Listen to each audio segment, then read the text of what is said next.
pound cake is rich and moist and buttery. With its golden brown crust, it's no wonder it's a bakery favorite. I'll start by showing you the basics with a classic lemon pound cake with a lemon glaze. Then we'll move up a level and I'll share my recipe for individual marble bundt cakes with a chocolate ganache glaze. Bundt cakes are simply pound cakes baked in a bundt pan. After that, you'll be ready for the showstopper, a fondant-covered heart cake. This is a professional-looking, polished cake, making use of lemon pound cake in an altogether different style. And for a little something extra, I'll make fondant flowers to put on top of that elegant pound cake. But we have to start at the beginning with that classic lemon pound cake to really get a handle on the essence of what it takes to make a cake that's dense yet delicate at the same time. And it really is all about that first step, beating your butter and sugar together. It's all about the butter. A cup of butter. Now, what's important to note is this is not room temperature butter. It's slightly cool, about 60 degrees. It's the beating of the butter and sugar together that's important to give structure to a pound cake. And to this, I'll add a cup and a half of sugar. I like to add just a good tablespoon of lemon zest. As the butter and sugar are beating together, the friction from the sugar draws out the oils in the zest, so you get that nice, even lemon flavor throughout the pound cake. Don't be afraid to mix your butter and sugar on high speed. At this point, you can't overwork your pound cake batter. Now for the eggs, 5 eggs. That's a lot of eggs for a typical cake batter, but when you look at the original pound cake recipe, where its name comes from, it used to call for a pound of butter, a pound of sugar, a pound of eggs, and a pound of flour. Outside of it making a ridiculous amount of cake, it's also not very good. A pound cake depends on the eggs to give the cake a little lift. So you don't actually have to add baking powder or baking soda, but that's why you need the quantity of eggs. And I'll add it gradually, occasionally scraping down the side of the bowl.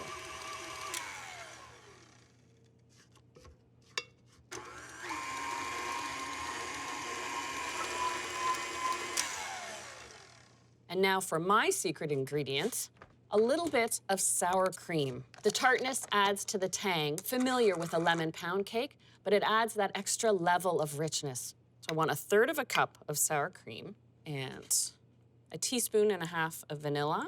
And I'll just stir that into the sour cream and add this at once.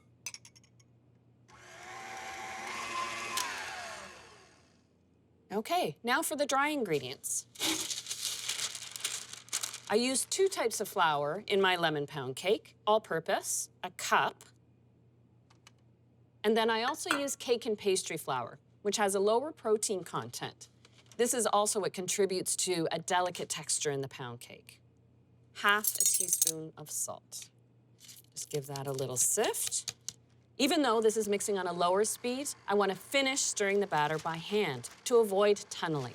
Now, tunneling is when you get gaping holes through your pound cake, and that is a sign of overmixing. If you feel you may have overmixed your batter when adding the flour, all you have to do is set the batter aside for 10 minutes. It'll relax. When you put it in the pan and then bake it, it'll come out perfect with that delicate pound cake texture. I also find it's important to do that last folding by hand so you can really get to the bottom of the bowl. That quantity of eggs and sugar can sometimes sink to the bottom, and you'll find you get an uneven top to your pound cake. I've got a standard loaf pan here, lightly greased, and in goes the batter.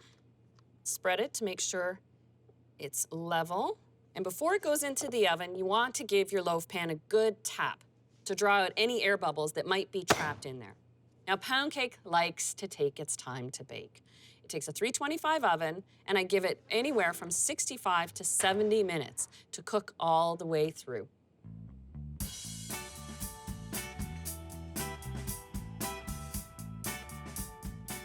Now, let's give this a little test to make sure it's done. Take a skewer, insert it in the center.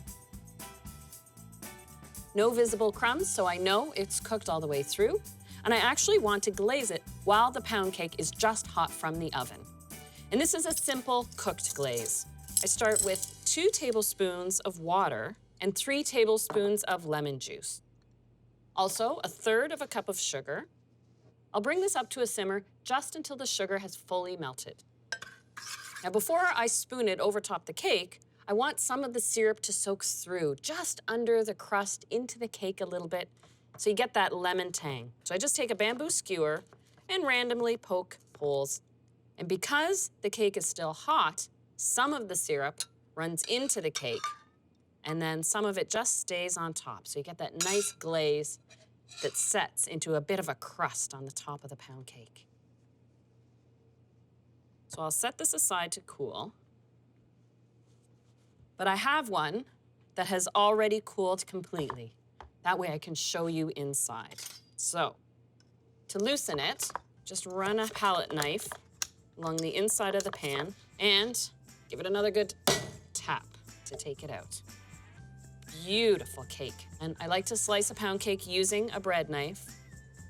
And you can see that beautiful interior, even the little bits of the lemon syrup that have gone through. So it's all these little tips, the nuances, that make a pound cake easy to make.